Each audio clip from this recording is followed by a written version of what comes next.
Hi, my name is Monica Sider. I am a Senior Public Affairs Representative with the Water Replenishment District, or better known as WRD. Before we get into our lesson with Peter and Moises, I'm going to go ahead and tell you a little bit about who WRD is and what we do. WRD was formed by a vote of the people in 1959 to protect the groundwater resources of the Central and West Coast groundwater basins. WRD is the largest groundwater agency in the state of California, managing and protecting local groundwater resources in 43 cities and providing water for a little over 4 million residents. WRD works with other water agencies such as West Basin to protect the aquifers along the West Coast Basin from seawater intrusion. What that means is that we inject water along the coastline through injection wells to stop the seawater from entering our clean water supply.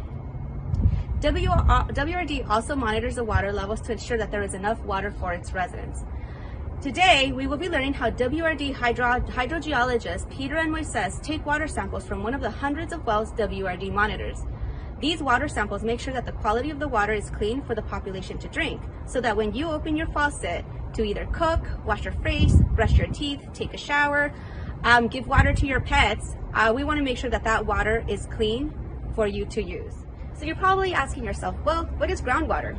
Groundwater is water that is found underground between sediments, such as rocks and gravel.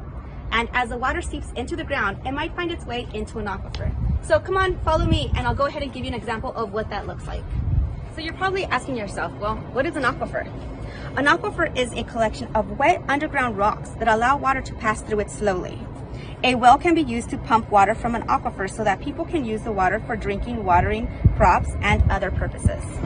Here's an example of what an aquifer looks like. I'm going to go ahead and pour water into this jar of sediments of rocks, big and little rocks. And the spaces between those rocks, the empty spaces, are now filled with water. That is an aquifer.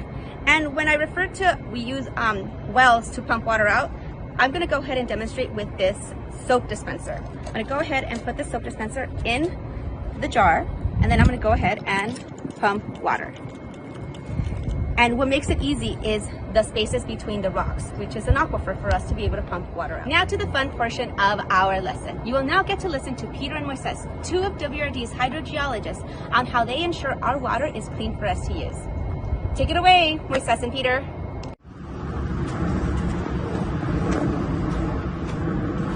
Hey, good morning. My name is Peter. I'm with the Water Replenishment District. I'm a hydrogeologist. Hello, my name is Moises, and I'm also a hydrogeologist at WRD. So today we're going to be sampling a well, one of our wells in the network. This is what we do usually, test the water quality and water levels.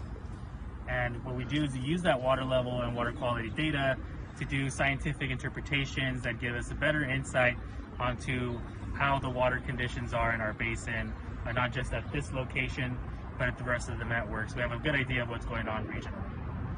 So as mentioned, we're going to collect a groundwater sample today.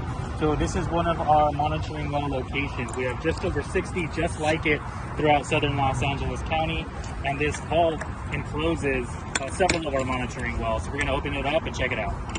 This is one of our monitoring well sites. It's a nested well site because there are more than one monitoring wells within the well borehole.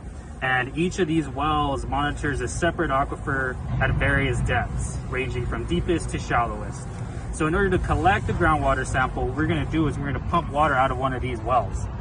I can't pump the water unless I know how much I got to pump out. So the first step is to determine where the water level is in the well that we're going to sample. And in order to do that, we use a water level meter to collect the depth of the water in that particular well. So Peter will go ahead and measure a water level for us so that we know where we're at. Okay. So really quick, the way this water level meter works is when it has this probe at the end. When it touches the water in a well, it makes a sound like this. And then we can read off the tape, which is kind of like a measuring tape.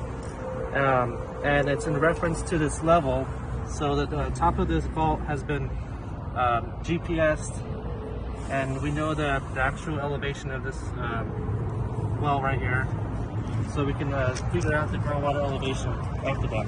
So right now, I'll take a water level reading by placing the probe inside the well and going down until I hear a a beeping sound, and that's when I know that I've hit the water in the well.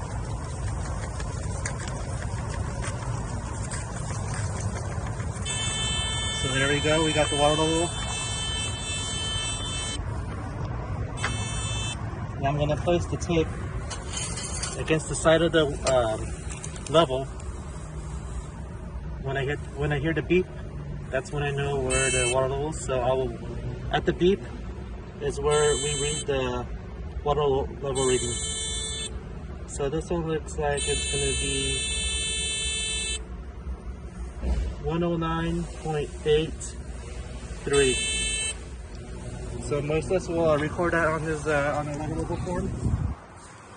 So I'll note this depth to water reading that Peter just measured, and I'll use that to calculate how much volume I have to pump out. So this is what a data logger looks like. It's basically a pressure transducer, and it records the changes in water levels as water levels fluctuate in the groundwater. So now that we have our depth to water and we've pulled our data logger, we're ready to put our pump into the well.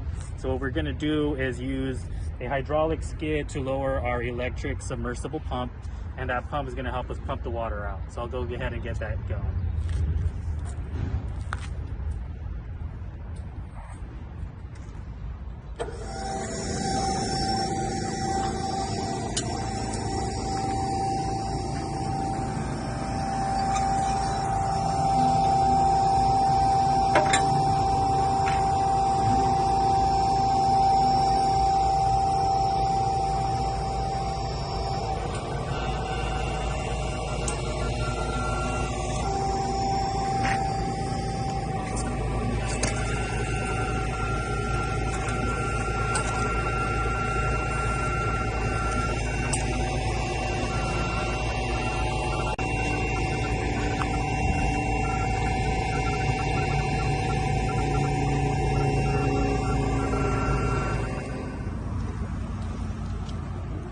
While we're pumping the water, it's important for us to know the quality of the water that we're pumping, and that's where this device comes in. This is a multi-parameter water quality meter, and this is equipped with several sensors. You can see them there, and that'll log stuff like temperature of the water, the pH, how turbid it is, the oxygen levels. So that gives us a good idea of the quality of the water, but also when that quality has sort of stabilized, which is you'd expect that towards the end of the pumping cycle. So I'll go ahead and get this ready.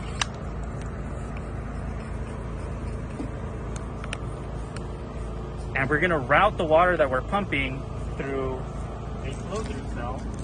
I'm sorry, what? A flow-through cell. Flow-through cell. So this is just these are just a couple tools that we use to guide the water so that this probe can start taking its measurements. So this device, it's a couple of tools that we put together, and it's a flow-through cell. So the water that we pump out, we guide it through these pipes and into this flow cell cup of a known volume. And so what we'll do is we'll stick this water quality meter into this cup, and that way, once the water goes through, this can start recording the quality.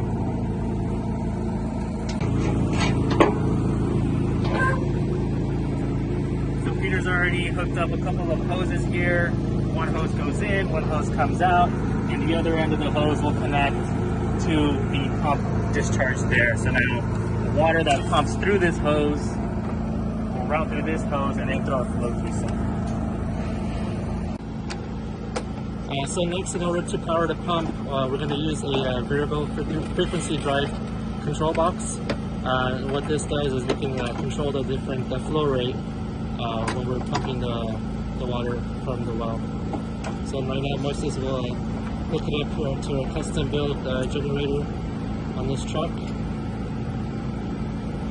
and then next he'll connect it directly to the pump to give it a power. On this flow cell right here, you have the markings, and it tells you how many gallons per minute. So right now you can start seeing the bubbles coming through. So this is 1 gallon per minute, 2, 3, and we actually try to max it out. We try to go almost as fast as possible with this frequency drive. So I think we'll probably get around 4 or 5 gallons per minute. We have the water pumping now, and you can see it's about 4.8 gallons per minute. That is the current pumping rate for this well. And that's probably the fastest we can go right now. So just to summarize, we collected a depth of water with our water level meter that told us how much water is in the monitoring well casing. Then we dropped the pump into the well. We hooked up the pump discharge to our flow-through cell, which allows us to take water quality readings. The water gets discharged out into the spreading grounds here. And we're going to we pump the wells for about 3 volumes worth of what's in the casing. And during that period, what we call groundwater purging period, we'll collect the various water quality readings. Once we've seen that they've stabilized, then we'd be ready to collect the groundwater sample.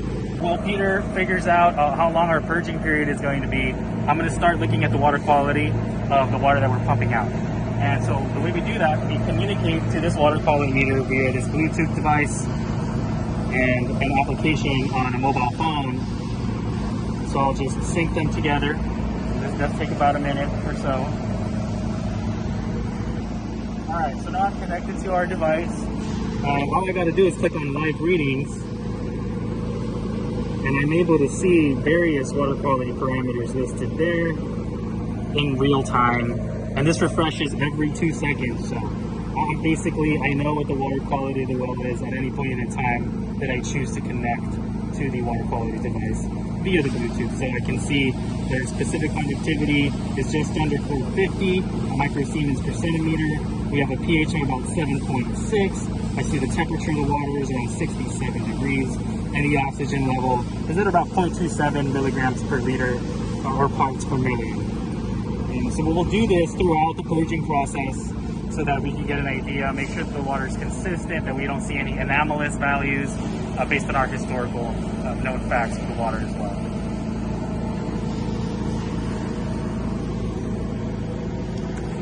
Okay, so based on the 4.8 gallon per minute purge rate and 3 volumes, that will take about 98 minutes to pump out 3 volumes, and the well will be ready to sample.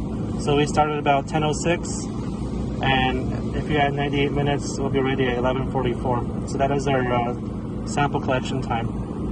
And throughout the purging period, I will make note of the parameters that Moises just mentioned, like the conductivity, pH, temperature, etc.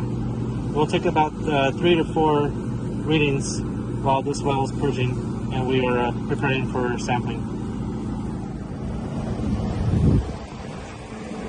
Alright, so that's pretty much it for our day here.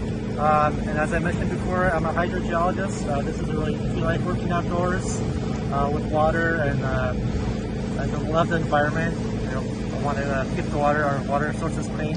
I invite you to look into getting a job in the water industry. Thanks for stopping by.